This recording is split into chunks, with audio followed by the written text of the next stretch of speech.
Welcome to Hotline TV, everybody. I am John Mercurio. And I'm Quinn McCord. In the aftermath of the Massachusetts Senate race, there's no doubt the Republicans have the Big Mo going into the 2010 races. The Big Mo, wow, right. Listen to you. Lingo. And those midterms have become all the more interesting because the odds are increasing that Republicans could, in fact, Quinn, take back control of Congress. And even though we're still about 9 months out from those races, it's not too soon to take a look at the possible November scenarios. All right, so let's talk about this. There's two scenarios, obviously. Republicans take back control of Congress. Democrats somehow do survive on Election Day and remain in the majority in the House and in the Senate. Let's talk, first of all, what is the dynamic, what is the scenario, the landscape that has to exist right now in November for Democrats to retain power? How does this happen?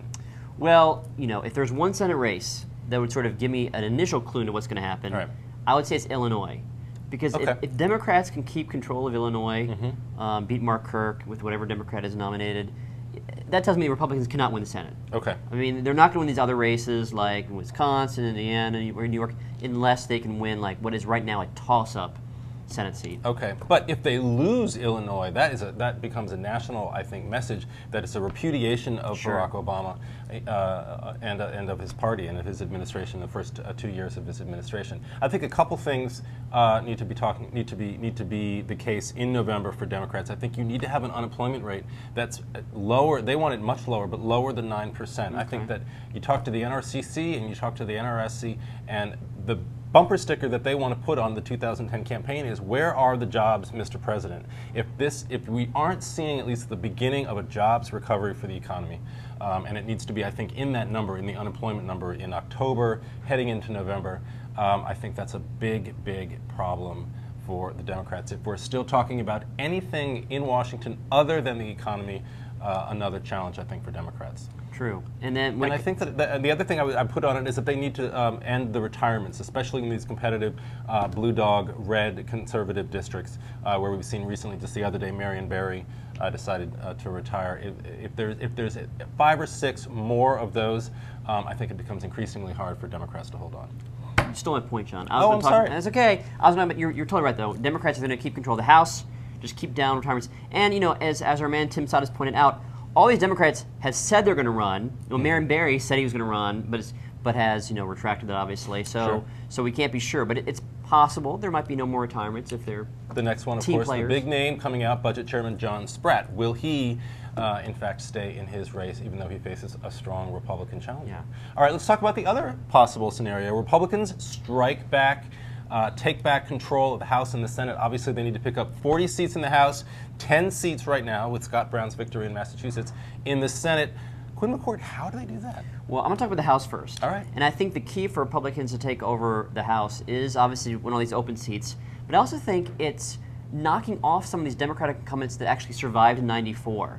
I mean, people like Rick Boucher, Chet Edwards, John Spratt if he runs again, John Murtha. I mean, These veterans, these sort of old dogs at this point. Yeah, I mean, obviously to win back the House, I think Republicans need to win open seats, and they beat freshmen, obviously, and sophomores. Right. I think they really, really need to focus on the 2006, 2008 pickups by Democrats. Yeah. People like Tom Perriello, and people like Glenn Nye in Virginia. Yeah. And those are the people who are there probably on the, if they win 20 seats, they're going to get.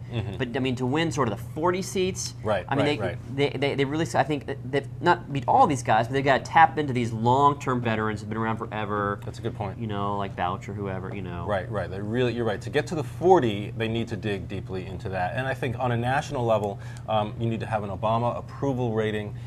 Democrats in November need to be running away from Barack Obama, which is going to be really difficult for them, having just tied themselves at the hip to this guy in 2008. But I think by November his approval rating needs to be in the low 40s, the high 30s, for there to be a Republican wave that carries them from coast to coast. No doubt. And in terms of the Senate, obviously Republicans have to win seats that literally a month ago we were not talking about. I mean, Evan Bayh, Russ Feingold, Patty Murray in Washington State. Those need to be. We need to have those three, and the rest of those seats need to be locked up. The Colorado, Illinois, all the 5 open seats, and I guess the and 7 Boxer or 8, too. And Boxer in California. Those all have to go. New York, Colorado. The Pennsylvania. All those other races need to be in the Republican column. All of that needs to happen for them to make a seat. And even then, we're still talking at the very best, I think, about a very slim Republican majority. Again, this could change, but we're still talking about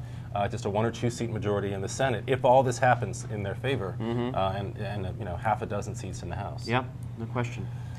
All right, John. Interesting stuff. Less than 9 months away. All right, final words, Quinn McCord. Last words. Answer me now. I want to know. America wants to know.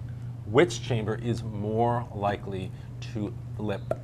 I'm going to say the House, and here's why. Okay. Because I think for challengers, obviously, it costs a lot more money to run statewide to beat a senator. These senators are often more well known than House members, and obviously when you do the math, I mean, you just have to really dig deep. I mean, you're talking about people like Russ Feingold and Patty Murray and Evan Bayh. I mean, like. These are people that are much harder to see them having a tough race. I mean, they will than people like Chet Edwards, who is tough but has come close to losing before. Sure. I'm going to agree with you on the House. I wanted to disagree with you because I love to disagree with you, Quinn McCord, but I will agree with you about the House. Although I do think we've seen recently, just every day there seems to be another Senate seat that's going towards the Republicans. Whether it was Delaware. Over the weekend with Beau Biden, and whether it's Arkansas over the past couple of days, although Lance Lincoln's fundraising numbers were good, you're increasingly seeing, I think, strong signs that it's going to be a good year for Republicans in the Senate. Wow! But I'm sticking with you in the House being more likely. But what's the statistic, the historical significance? The Senate has never flipped from party to party majority without doing so with the House. The House has done so by itself. Or the opposite. The opposite. The House has never done it without the Senate. That's right. Okay. Well, that's interesting then. All right. Well, then that means that we are wrong. Well, perhaps, maybe. But maybe not. This could be a first, or maybe not. Well, if I'm wrong, I want to be wrong with you than wrong against you. Oh, that's so nice. I appreciate that. All right. Well, we're just about out of time for today. Until next time, we'll see you on Hotline TV.